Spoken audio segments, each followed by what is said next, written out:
Halo teman-teman semuanya, kita bertemu kembali di kuliah spiritual dan kali ini saya akan membahas tentang tulisan saya yang ada di Practical Ho'oponopono yang berkaitan dengan gambar di sini ya.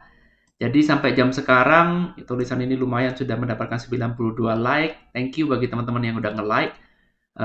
Kemudian ada beberapa yang komen juga. Saya minta teman-teman yang komen untuk mana nih bagian dari tulisan ini yang layak untuk kita bahas dengan lebih dalam. Ya, tampaknya cukup imbang ya. Jadi thank you juga buat teman-teman yang sudah menyempatkan diri untuk memberikan komen di sini. Ya, tidak saya balas satu persatu, tapi mari kita akan segera mulai. Lebih baik kita bahas tulisan ini secara tuntas, oke? Satu persatu. Nah, sekarang teman-teman ini ini ya ini warna gini oke nggak? Untuk kita coba dulu warnanya kuning ya, mungkin kuning lebih bagus. Kuning ya, lebih bagus ya. Oke. Nah, mari kita lihat ini adalah sebuah saya mengatakan ini mungkin adalah sebuah kalimat rangkuman dari semua ilmu pengembangan diri ya, pengembangan diri dan tentu saja membahas ini semua satu persatu ya butuh waktu yang pasti panjang ya, tapi saya akan jawab dengan poin-poin aja. Yang penting teman-teman bisa memahami. Oke? Mari kita mulai dari yang pertama ya, to improve your mood ya, ini yang pertama ya. Untuk meningkatkan mood kita, olahragalah. Exercise ini berarti olahraga. Olahraga ya. Nah, ini penting sekali teman-teman kalau Anda belajar ilmunya dari Anthony Robbins ya. Jadi emotion ini dipengaruhi dari motion. Jadi emosi itu motion ini pergerakan ya. Jadi emosi ini caramu bergerak itu punya pengaruh yang sangat besar dengan emosi. Jadi bagaimana kamu bergerak ini akan mempengaruhi emosimu. Ya, ini ilmunya Anthony Robbins, bukan ilmunya saya, bukan. Ya, kita harus respect pada guru, nggak boleh ngaku-ngaku. Ini ilmunya saya, nggak boleh. Ya, memang saya belajar dari Anthony Robbins, saya nggak tahu itu ilmunya siapa, saya juga nggak tahu. Tapi saya belajarnya dari Anthony Robbins, saya tahu waktu itu bahwa emosi itu berkaitan dengan pergerakan. Emotion itu berkaitan dengan motion.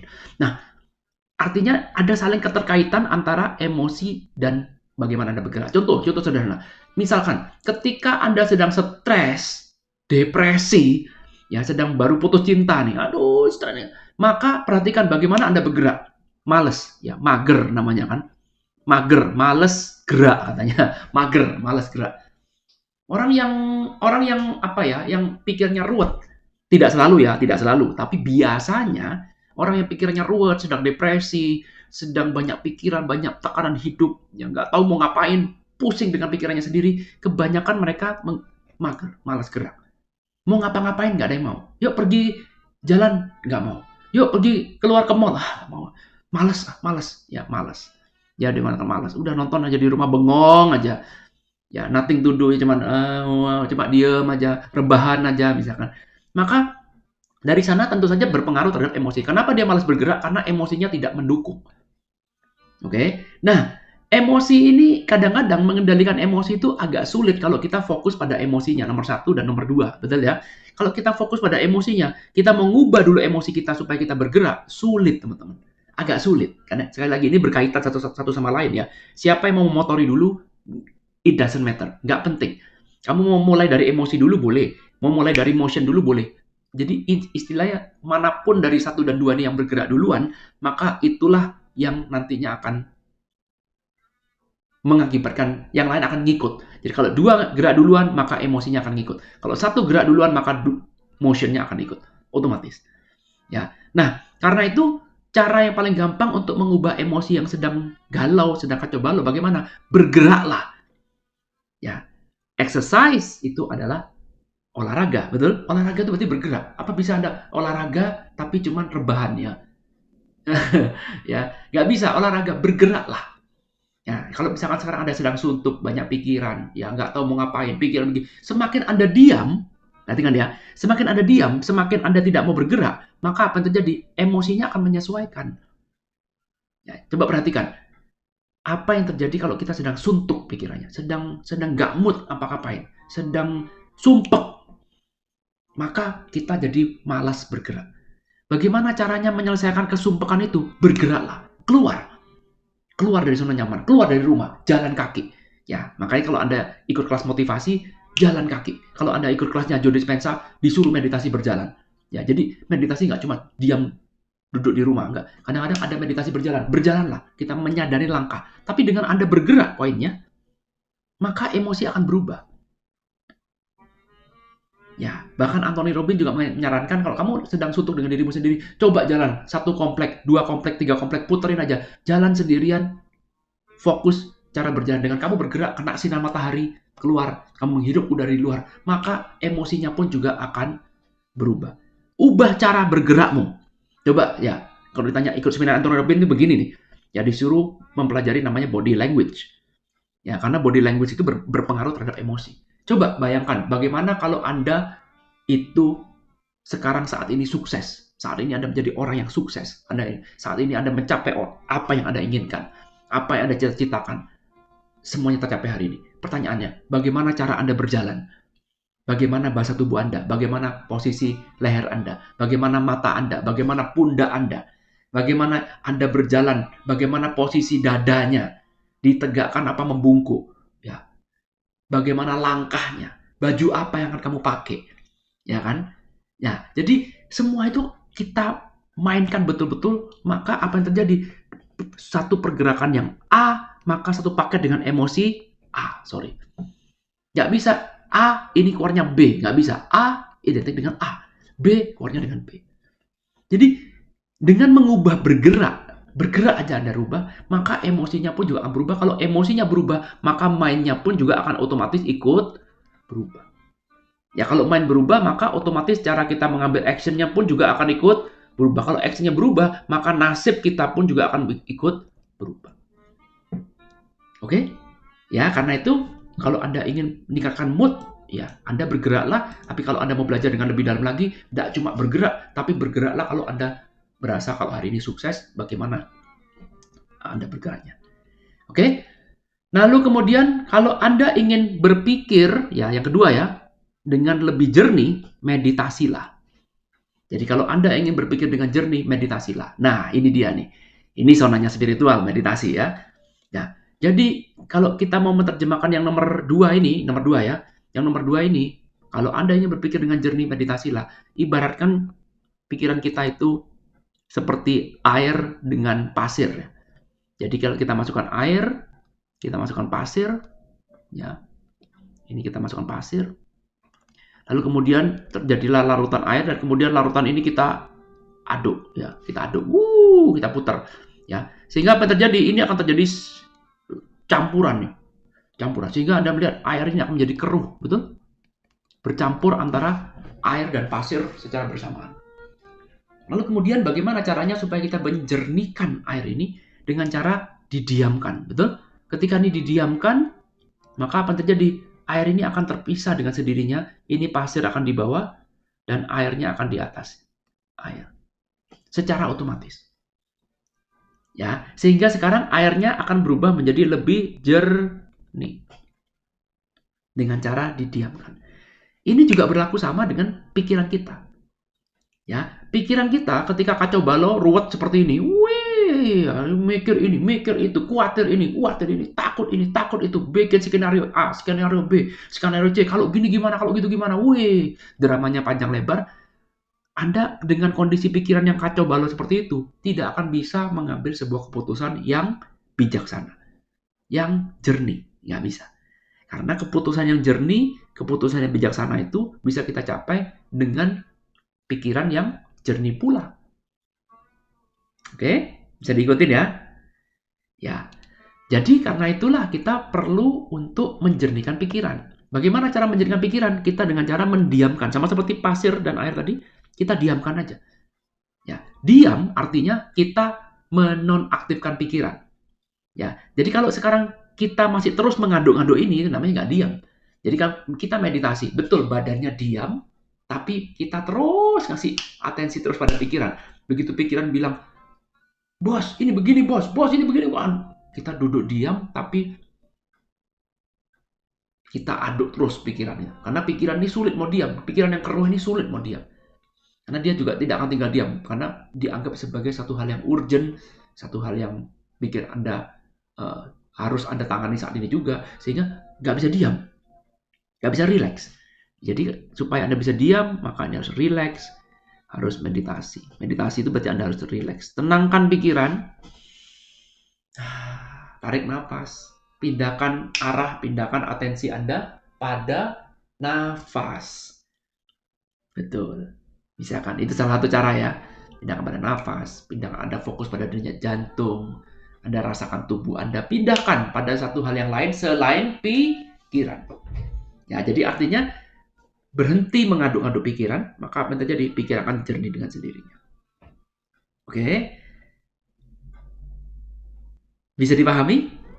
Ya, prakteknya sulit Pak, perlu latihan, nggak ada yang instan. Ya, tapi kalau Anda terus berusaha, kalau pikirannya sudah kelewat kacau, sudah out of control, maka meditasi mungkin ditunda dulu. Betul, Anda tidak salah dengar.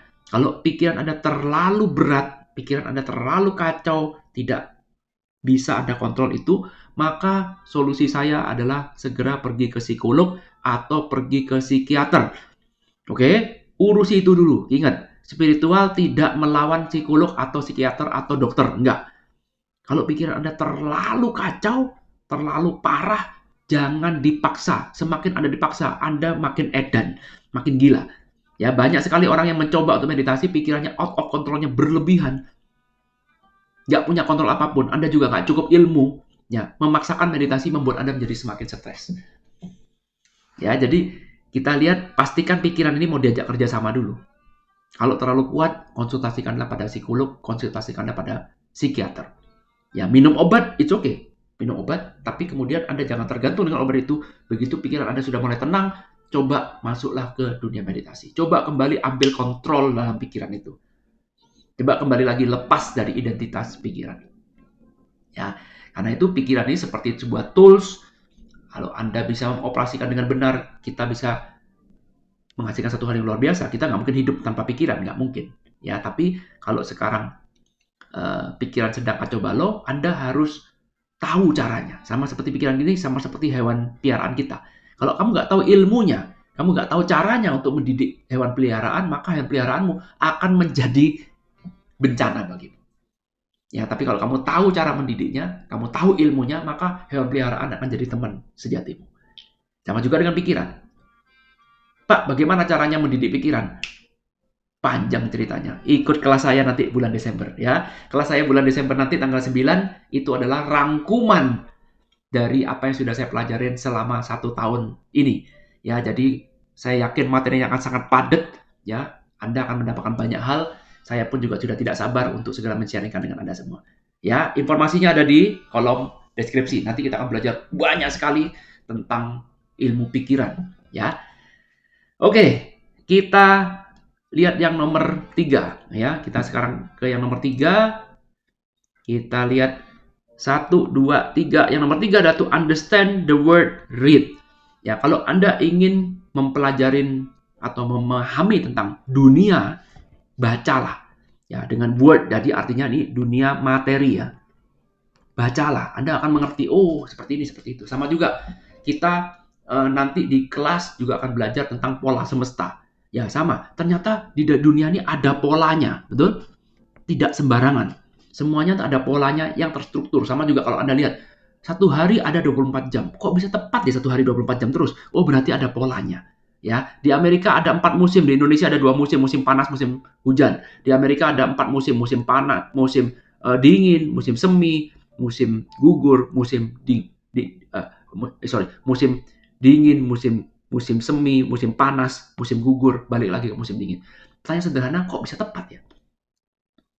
Bumi mengelilingi matahari pas 1 tahun, ya 1 putaran 1 tahun. Kok bisa pas? Ya karena ada polanya. Ya sama juga kalau Anda lihat kenapa kok orang di satu tempat tertentu di sini kok bisa ada banyak orang di sini, sedangkan di sini nggak banyak orang. Ya, contoh misalkan Pulau Jawa aja. Pulau Jawa, kenapa kok tidak bisa dibuat rata? Ya, Jawa ada Jawa Tengah, Jawa Timur, Jawa Barat, ada DKI. Ya, khusus DKI. Karena sederhana, kalau kita lihat Pulau Jawa begitu besar, di Pulau Jawa gini misalkan. Kenapa kok tidak sama rata penduduknya? Ya, ternyata kalau kita lihat jumlah penduduk paling banyak ada di DKI Jakarta. Di sini. Ya, padahal ini ada banyak sekali. Ada Jawa Barat, ada Jawa Tengah, ada Jawa Timur. Kenapa kok tidak dibuat rata aja semuanya? Ternyata ada polanya. Ternyata pola ini berlaku bagi semuanya juga, bahwa ada satu tempat kecil yang jumlah penduduknya jauh lebih banyak dibandingkan dengan keseluruhan. Ternyata ini juga sama. Di seluruh dunia pun juga sama. Jadi kalau kita lihat seluruh dunia, ada berapa benua? Ya, ada benua Afrika, ada benua Amerika, ada benua Asia, ya, ada lagi benua Australia, ada lagi benua Antartika. Ya. Coba kita lihat penduduk manusia yang paling banyak ada di mana? Apakah semuanya sama rata? Enggak. Ada satu benua yang jumlah penduduknya banyak banget dibandingkan dengan benua yang lain. Ya, demikian juga kalau kita lihat negara, demikian juga kalau kita lihat banyak hal, semuanya itu ada polanya. Ya, sama juga hukum-hukum fisika, semua itu ada polanya. Ya, demikian juga kalau Anda mau mempelajari dengan lebih dalam lagi, Pak, bagaimana polanya supaya kita menjadi sukses misalkan. Anda supaya kita bisa lebih bahagia, pelajari polanya, pola yang berlaku di pasar. Nah, inilah kenapa kita dikasih mind untuk mempelajari pola. Anda bisa mencari pola itu dengan cara apa? Membaca. Ya, Anda cari bacaan, rajin-rajin membaca. Sekarang membaca bukan cuma pakai buku ya. Sekarang Anda juga bisa pakai banyak media. Anda bisa pakai internet ya. Dan bukan cuma sekedar membaca, Anda juga bisa melihat. Anda bisa lihat video seperti yang teman-teman lakukan sekarang ini. Ya, sama juga. Kita bisa banyak belajar, artinya kalau Anda ingin tahu lebih banyak dalam hidup ini, semakin banyak yang Anda tahu, ya semakin bagus, semakin mudah hidup Anda. Ya, semakin banyak ilmu yang Anda punya, maka dalam dunia materi ini Anda menjadi semakin mudah. Ya, nah, supaya Anda tahu bagaimana? Membacalah. Supaya Anda tahu, membacalah. Rajin-rajinlah membaca. Oke? Rajin-rajin. Belajar terus, belajar lagi, dan belajar lagi. Jangan merasa saya udah paling tahu. Nggak bisa. Belajarlah, belajar. Ya, karena kalau Anda tahu sesuatu, maka Anda pasti akan bekerja dengan lebih efisien. Contoh, saya tidak tahu bagaimana caranya nyusun lemari, misalkan. Beli lemari di IKEA, tidak tahu caranya nyusun lemari, baca buku manualnya, kepalanya puyeng. Waduh, mungkin nyusun bisa 3 jam, 4 jam, itu pun setelah jadi lemarinya miring, lemarinya tidak bisa berdiri dengan tegak. Ya, tapi kalau sekarang saya suruh orang yang ahli di bidangnya, ahli menyusun lemari, mungkin kerja 10 menit sudah selesai. Dan dia mungkin nggak butuh lagi buku manual karena setiap hari melakukan seperti itu. Ya, kalau saya kepengen tahu bagaimana caranya nyusun lemari dengan lebih efisien, ya saya mungkin bisa belajar sama dia, bisa lihat kontennya dia. Artinya belajarlah. Kamu mau belajar tentang apapun bisa. Nah, semakin banyak satu hal yang Anda ketahui, maka Anda akan bekerja jadi jauh lebih mudah, lebih efisien. Saya nyusun lemari karena saya nggak tahu ilmunya, setengah mati. Orang yang tahu nyusun lemari, karena dia tahu ilmunya, dia kerja cukup 15 menit. Saya kerja 3 jam, 4 jam nggak beres, dia cukup 15 menit, sempurna lagi. Karena itu, perbanyaklah ilmu pengetahuan. Maka hidup Anda akan jadi semakin mudah. Oke, sudah ada 1, 2, dan 3 teman-teman. Ya, jadi kalau Anda mau pause video ini boleh. Saya nggak mau bikin video versi kedua. Jadi kalau Anda puyeng sudah dengan 1 dan 2 dan 3, silakan pause dulu, tarik napas boleh. Ya, ambil minum dulu, kemudian kita lanjutkan. Ya, kalau sudah kita lanjutkan ya. Jadi saya asumsi Anda bisa nge-pause ya. Jangan lupa, ini bukan live, jadi Anda bisa pause, nanti Anda bisa tonton lagi. Dicatat. Oke, kita lanjutkan. Jadi supaya nggak ada video kedua, video ketiga ya. Oke, kita lanjutkan. Sekarang kita masuk yang keempat, teman-teman. Yang keempat, ya, yang keempat adalah to understand yourself right. Nah, ini yang paling penting ya. To understand yourself right. Untuk bisa memahami dirimu, ya, kamu menulislah. Oke, saya sharingkan sedikit ya teman-teman. Nanti kalau teman-teman ikut di kelas saya di hari yang kedua, kita belajar tentang momentumnya. Ya, saya ulang sedikit. Kalau teman-teman ikut kelas saya, nanti kan kelas ini dibagi menjadi 3. Hari pertama kita akan belajar tentang teori pikiran, ya. Jadi kita belajar tentang teorinya, kita harus tahu ilmunya dulu. Kemudian yang kedua kita akan belajar momentum, ya, momentumnya. Dan kemudian yang ketiga, ini kita akan tanya jawab, ya, question and answer. Nanti ini adalah materi yang paling seru di diskusi ya di hari ketiga. Nah, di hari kedua kita akan belajar tentang momentum. Ya, salah satunya adalah bagaimana kita bisa menulis. Akan saya jelaskan. Ya, akan saya jelaskan. Jadi kalimat ini benar sekali. Untuk bisa memahami dirimu, menulislah. Ya, menulislah. Nah, ini adalah sebuah strategi menulis ini ya. Ada sebuah strategi yang saya sebut sebagai head office memo. Oke. Ini adalah ilmunya, saya tulis dengan kalimat apa adanya. Ini diajarkan oleh guru saya, namanya Perry Marshall. Ya. Ini ilmunya namanya head office memo. Ya, head office itu kantor pusat, memo. Nah, kantor pusat ini kita sebut kantor pusat, berarti ini kita sebut sebagai source kalau dalam bahasa spiritual. Sumbernya dari segala macam. Ini kita sebut sebagai universal intelligence. Wih, berat ya. Universal intelligence. Gini kan? Ya. Universal intelligence, di mana ini ada kumpulan dari segala macam ilmu yang ada di dalam semesta. Nah, kita untuk mengakses ini, kita dengan cara yaitu kita menulis. Kalau nanti Anda ikut di hari yang kedua, kita akan bahas ini habis-habisan, bagaimana caranya kita tuh menulis, tiap hari menulis, dan kita tidak punya intensi apapun dalam menulis itu. Ya, jadi nanti ada sebuah kegiatan di mana, ini bukan meditasi ya, ini bukan meditasi, bukan. Ini bukan meditasi, tapi ini adalah kegiatan kita untuk mendapatkan insight dari semesta. Ya, kita sebutnya sebagai head office memo.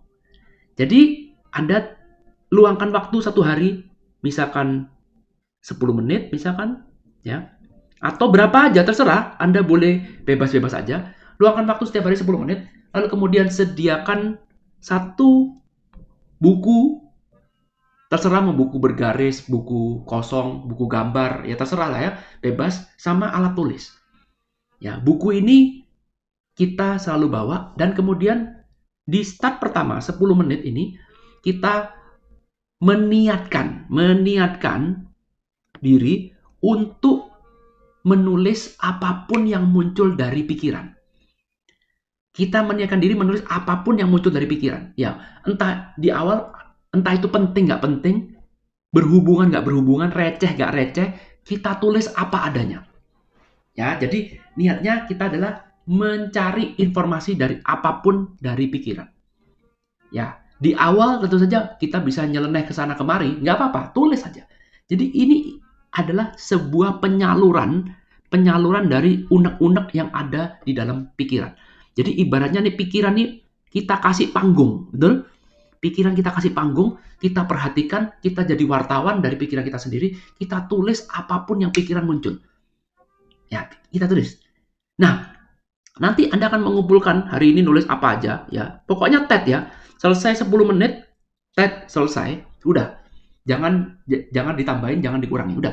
Jadi memang kita mengatakan pada diri kita, oke, saya akan pasang beker 10 menit, 15 menit terserah. TED kita tulis apapun yang muncul. Dan tentu saja pasti Anda sendiri yang ngerti kan. Ya tidak mungkin tulisannya buat orang lain ngerti, nggak usah. Yang penting Anda baca, ya dikasih tanggal, Anda bisa baca. Oke, Anda nggak akan pernah tahu kapan Anda butuh tulisan itu, nggak pernah tahu.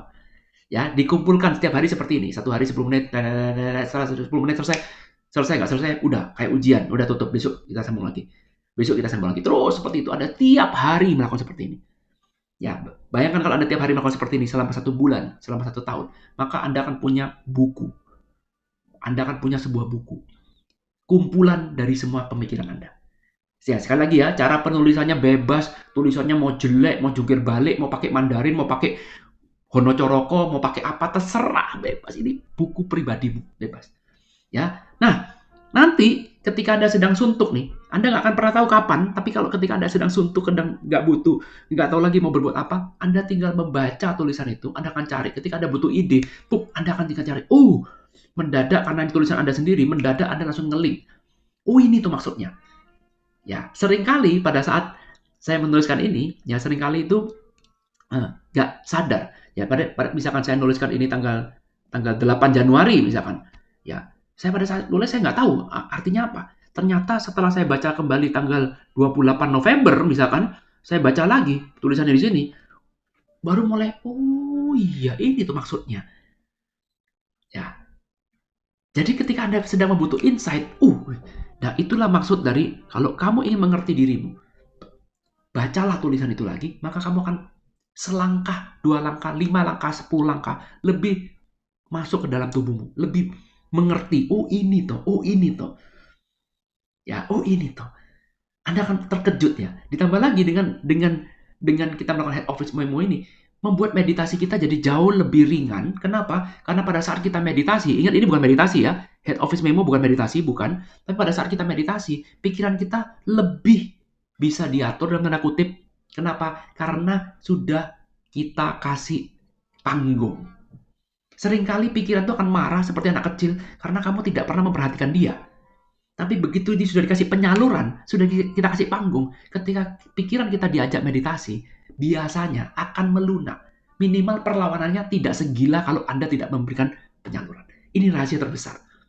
Ya, ini rahasia terbesar. Kita akan belajar dengan lebih detail nanti di hari yang kedua, teman-teman. Karena ini adalah salah satu cara untuk membangun momentum. Sehingga semesta ketika ingin menyampaikan sesuatu, mungkin Anda nggak mengerti sekarang, tapi ketika menyampaikan sesuatu, kita sudah siapkan mediumnya. Good idea? Ya, bagaimana detailnya, bagaimana pengalaman saya dalam melakukan ini, bagaimana ini bisa mempermudah, bagaimana ini bisa membangun momentum. Nanti kita bahas habis-habisan di hari yang kedua. Ya, di dalam kita belajar tentang pola semesta. Tapi ide besarnya kembali lagi sudah saya sharingkan. Betul? Karena saya tahu tidak semua orang pasti berjodoh kan, bisa berjodoh. Ya, tapi ide besarnya sudah saya sharingkan. Silakan Anda lakukan ini. Good? Ya, kalau Anda berjodoh, siapa tahu nanti kita bisa belajar ini dengan lebih dalam, dan nanti kita di kelas juga ada telegramnya, juga ada grupnya, dan kita bisa terus continue update belajar ini secara berkelanjutan. Jadi ketika ada informasi baru, saya pasti akan kabarin. Yang Anda mau sharingkan sesuatu, boleh di dalam grup itu khusus untuk kita mempelajari bagaimana yang sudah kita pelajarin akan kita tumbuhkan bersama-sama dalam sebuah komunitas. Anda akan saling kenal satu sama lain, menambah koneksi, plus menambah teman seperjalanan, plus Anda bisa belajar dari teman satu grup. Good? Ya, sehingga bukan cuma berteori, tapi improvementnya akan Anda rasakan. Bisa kita ukur, bisa kita lihat dari teman-teman sekitarnya. Good? Ya, saya tunggu. Nanti kita ketemu lagi di tanggal 9 Desember. Pastikan Anda ikut karena ini seminar terakhir saya, kelas terakhir saya di tahun 2022. Setahun saya nggak buat kelas ini, saya kumpulkan semuanya. Oke, lanjut.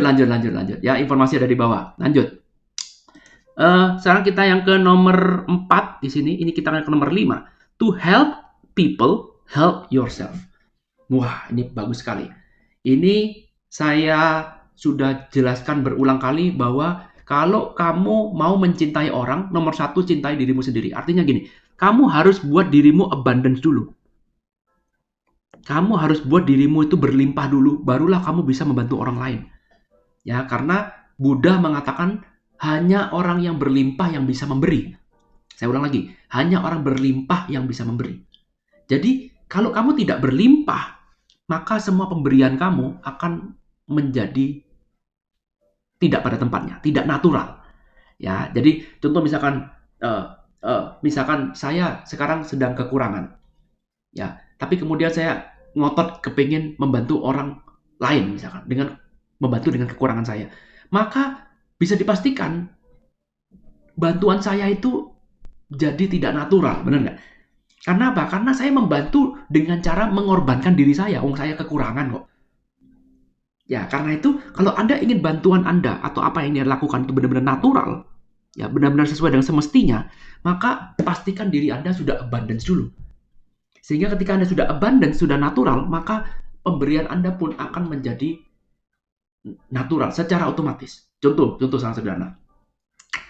Misalkan saya orang tua. Ya, saya ini orang tua. Ya, sekarang saya sedang tidak punya uang. Oke, tapi anak saya lapar. Anak saya lapar, butuh makan. Lalu kemudian saya punya makan nih. Mungkin saya makanan ini dikasih sama bos saya misalkan. Makan nasi goreng. Wah, enak sekali. Ya, ketika saya mau makan, saya lihat, anak saya belum makan. 3 hari belum makan. Ya, saya juga lapar. Lalu kemudian saya bilang, udah nak, ini buat kamu aja. Biarkan papa lapar. Papa berkorban buat kamu. Ayo, makanlah dengan enak. Papa rela melakukan ini. Nah, coba perhatikan bagaimana perasaan si anak. Anak saya bagaimana rasanya? Apakah anak saya akan bisa makan dengan nikmat? Enak loh Pak. Ini enak loh. Enak sekali. Thank you ya Pak. Enak sekali. Atau justru malah anak saya makan sambil berurai air mata karena sedih melihat orang tuanya kelaparan. Betul? Ya, paham ya maksudnya ya? Ini poin yang sangat penting teman-teman. Kalau Anda naik pesawat juga sama. Anda lihat, kalau Anda mau menolong orang sebelahmu, tolonglah dirimu sendiri dulu, baru kamu pasang oksigennya. Jadi kalau tiba-tiba oksigennya berkurang, Anda tolong dirimu sendiri dulu. Baru kemudian bantulah orang sekitarmu. Jangan kamu membantu orang sebelahmu dulu, baru kamu pikirin dirimu. Salah. Salah. Ya, sama juga. Kalau kamu mau membantu orang lain, pastikan dirimu abundance dulu. Kalau kamu abundance, maka orang yang menerima pun akan merasakan berkahnya, akan merasakan nilai semestinya dari pemberianmu. Tapi kalau kamu sekarang kekurangan, jangan membantu orang dulu, tapi kerjakan dirimu sendiri, PR-mu. Fokuslah pada dirimu untuk membuat kamu menjadi abundance dulu. Kerjakan PR-mu dulu.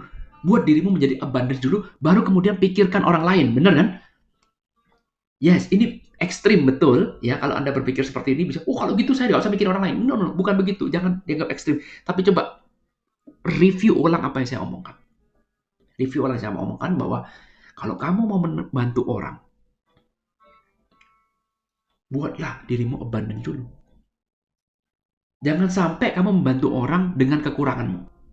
Karena kalau kamu membantu orang dengan kekuranganmu, atau kamu membantu orang ketika kamu sedang kekurangan, maka pemberianmu akan menjadi tidak natural. Kamu dan orang yang memberi bantuanmu, orang yang menerima bantuanmu pun tidak akan merasakan kasih, tidak akan bisa merasakan berbahagia. Karena apa? Tidak ada orang normal yang berbahagia di atas penderitaan orang lain. Ya, coba lihat anak saya tadi, saya kasih makan. Anak saya makan, apakah saya nggak makan? Anak saya tahu kalau saya juga lapar. Ya, tapi saya memberikan ini buat anak saya. Apakah anak saya bisa makan dengan sukacita? Nggak bisa. Berbeda dengan kalau saya tidak kekurangan makanan, ya, selama ini makanan itu selalu tersedia, dan ketika anak saya lapar, nyoh makan, nih makan, maka anak saya bisa, oh thank you papa. Dia bisa minum, bisa makan dengan sukacita, karena saya abundance, benar-benar abundance. Paham maksudnya? Ya, karena itulah intisari dari to help people. Nomor satu, kamu harus beres dulu. Kalau belum beres, bereskan. Begitu kan? Ya, kerjakan PR-nya. Bereskan. Good? Ya. Menarik. Kita yang terakhir. Ya, yang terakhir yaitu adalah kalau Anda ingin belajar dengan lebih cepat, maka belajarlah dengan penuh sukacita. Ya. Ini yang coba saya lakukan terus-menerus karena gini, kalau kita belajarnya seperti di sekolah, siapa di sini yang suka sekolah? Nggak ada yang suka sekolah. Ya, karena apa? Sekolah itu boring, Pak. Ya, karena nggak ada fun-nya. Belajarnya cuman ini, teori. Di kelas gurunya pun juga nggak niat ngajar, karena saya ngajar cuma demi bayar uang sewa. Saya ngajar cuma demi bayar cicilan. Ya, kalau saya ada pilihan nggak ngajar, saya nggak mau ngajar. Kalau Bitcoin saya naik, saya nggak akan ngajar. Ya, kebetulan Bitcoin-nya hancur ya, jadi terpaksa saya ngajar gitu. Ya, gurunya sudah nggak punya passion, fun-nya nggak dapat, betul? Tapi kalau sekarang gurunya punya passion, Anda lihat ada satu guru namanya Yohanes Surya. Anda tahu, seorang profesor yang menciptakan ilmu namanya Mestakung, semesta mendukung. Yohanes Surya adalah guru fisika, ahli fisika. Dia bisa membuat pelajaran fisika yang tadinya adalah pelajaran yang tidak menyenangkan, yang boring, yang nggak asik, dia bisa membuat itu menjadi satu hal yang fun. Maka apa yang terjadi? Mendadak dia langsung mencetak anak-anak yang jago juara lomba fisika internasional. Apa ada anak yang juara fisika internasional tapi nggak suka dengan fisika? Ya nggak ada. Ya nggak ada. Jadi Yohanes Surya percaya, dia ngajar sampai ke Papua, ya dia buktikan bahwa anak Papua itu juga bisa. Anak Papua itu juga mampu, punya otak yang sama dengan orang Jawa, anak di Jawa. Ya, tapi dia ngajarnya itu dengan benar-benar fun, fokus pada fun, menyenangkan ya. Sehingga dengan belajar yang menyenangkan sampai murid-muridnya Yohanes Surya itu sampai kebelet mau ke sekolah. Bayangkan ya, kalau anak biasa mau bangun sekolah itu udah ogah-ogahan males. Kalau ini muridnya Yohanes Surya, udah pengen buru-buru, mungkin jam 5 pagi udah mandi. Ayo Pak, cepetan Pak, mau berangkat sekolah. Mau berangkat sekolah. Mungkin libur pun nggak mau, mungkin hari Minggu minta berangkat ke sekolah. Kenapa? Karena fun. Betul? Karena fun. Kalau fun-nya nggak ada, boring, cuma gitu-gitu aja. Menyampaikannya cuma pakai, ya sama seperti saya buat kelas, nyampaikannya pakai PowerPoint, ya isinya cuma membaca, ya. To improve your mood exercise, to think more clearly, meditate, to understand the word, read. Udah, oke, baca sendiri ya, selesai. Ya kalau cuma membaca ya saya pun juga bisa baca. Ya ngapain gue mesti lihat video lu, kan gitu sederhananya. Jadi buatlah semua itu jadi fun, ya supaya jadi fun maka guru harus punya banyak ilmu, betul ya? Ya. Dan kenapa? Karena kalau kita fun, maka belajarnya jauh lebih cepat. Kita nggak akan bisa banyak belajar kalau kita belum udah takut dengan gurunya. Mau tanya nggak berani. Ya, guru pun juga nggak mau dikritik ya. Waduh, itu setengah mati. Sulit ya. Jadi kalau seandainya semua pembelajaran itu fun, ya fun seperti ini, maka kita mau berjam-jam pun juga akan oke. Ya, saya ikut seminarnya Anthony Robbins dari pagi sampai malam. Waduh, semangat terus. Ya kenapa? Karena having fun. Berdiri, saya ikut seminarnya Pak Tung Desemaringin. Woi, 3 hari seminar, woi joget-joget goncang bumi. Fun, betul? Belajar. Fun, dapat. Ya, karena itu jangan menghina motivator. Ya, Anda sendiri yang menghina motivator, kamu bisa nggak buat fun? Nggak bisa kan? Ya, jangan menghina motivator. Ya, asik. Coba pernah ikut nggak seminarnya Tung Desemaringin? Ikut seminarnya Anthony Robbins. Wah, itu benar-benar kita happy ya, ikut seminarnya Joe Dispenza, ya, meskipun dia tidak joget-joget, tapi fun, bisa ngelawak, bisa ketawa, ya, ikut seminarnya Eckhart Tolle, ya, nggak bisa ya, Eckhart Tolle nggak bisa ngelawak ya, jayus sih, ya, macam-macam setiap guru, tapi pastikan Anda fun. Nah, bagi kita nggak bisa demanding guru untuk jadi fun, nggak bisa. Tapi bagi kita adalah bagaimana kita membuat diri kita sendiri menjadi fun ketika kita belajar apapun. Karena itu fun ini berarti tidak identik dengan serius. Ya, tentu saja harus serius ya. Kita belajar sesuatu harus serius. Tapi seriusnya serius tapi santai. Sersan. Serius tapi santai. Jangan serius tapi serius. Waduh.